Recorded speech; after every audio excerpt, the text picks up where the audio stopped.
Jan, who is a local watercolor artist, local to me here in France, and who I follow on Instagram. We actually follow each other.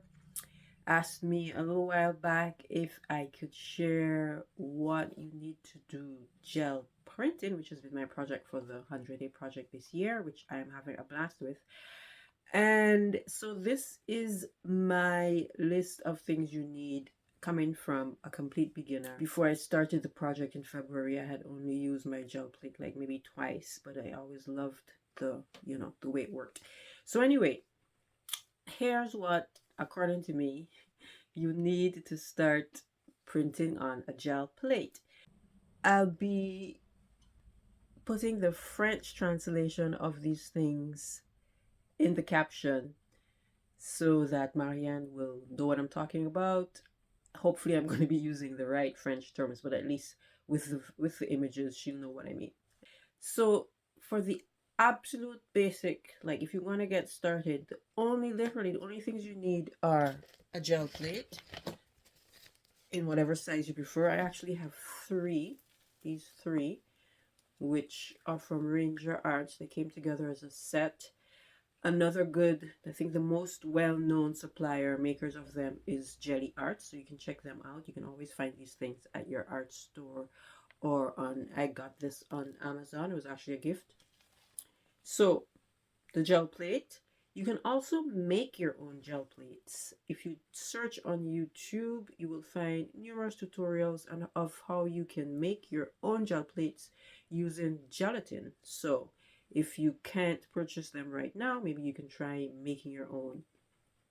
So you need gel plates. You need a brayer, which is what you use to roll the paint on. I recommend having two so that you have less cleaning to do in between if you're doing different layers. You need acrylic paint in whatever colors. Try to get as best quality acrylic paint as possible, artist grade, and preferably not the acrylic paints made for crafts, which I tried and did not work that well. I still use them in a pinch, but try to get artist quality acrylic paints. And then paper to print on. That can be any kind of paper. It can be your regular printer, copy paper. You can use watercolor paper. You can use mixed media paper. You can use pages from vintage books. You can use tissue paper. Literally any kind of paper that you have is applicable for doing the prints. So like I said, with just those things, you can get started pulling prints. If you look on my feed, I have a couple of reels, but I have one a few days back showing how I just stamped with stuff that I found in my room, an egg box. So if you want to go beyond just pulling backgrounds, you can make impressions with random found objects. Just pick anything up on your work table that you don't mind getting paint on and use that to make prints. If you do want to take it further, here are some of the other things that I recommend that you can have. Image transfers are like a huge deal. Everyone loves doing image transfers, and there are two main sources for that: magazines, fashion magazines. I can't give you any advice on which ones work best. It's really trial and error.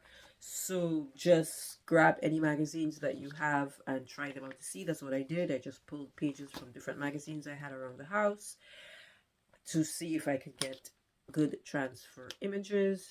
The other source for using for image transfers are high contrast laser printed images. So basically high quality, high contrast black and white laser prints work well if you want to do image transfers. Other things that are really fun to work with are stencils. You can purchase stencils or you can make your own stencils, which is what I did here. My big tips for making stencils: if you don't have stencil blanks or something or anything plastic that's really firm enough to cut shapes from, one of the things I discovered a few years ago was that if I ran an empty laminating pocket through my laminator, it came out as a really nice thick plastic, and that's what I use a lot now for cutting stuff out.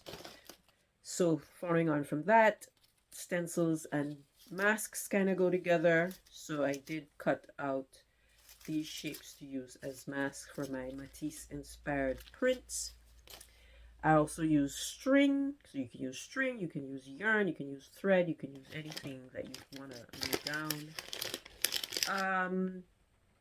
And that's it. Other tools that might make your life easier. One of the things I actually picked up on a whim, I wasn't sure how it was going to work, but when I was looking to add another brayer, I found a kit that came with a couple brayers and also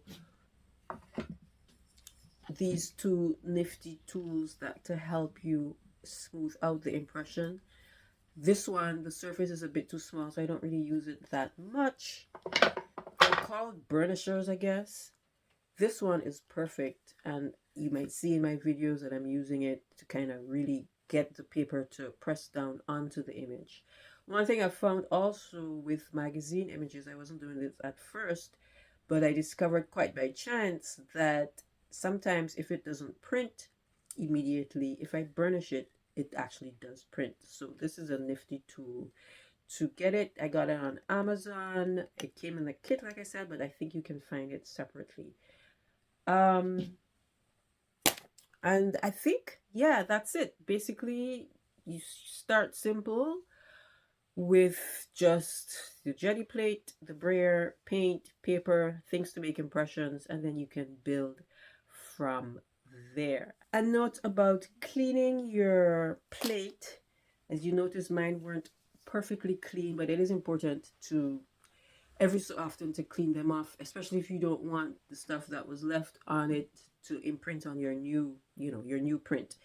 So for cleaning it, I know lots of people use baby wipes, which I actually have some on hand, but since I try not to produce too much waste, I'm already producing quite a lot of paper. I actually just tend to wash mine off with soap and water and then let it dry and get it as clean as possible.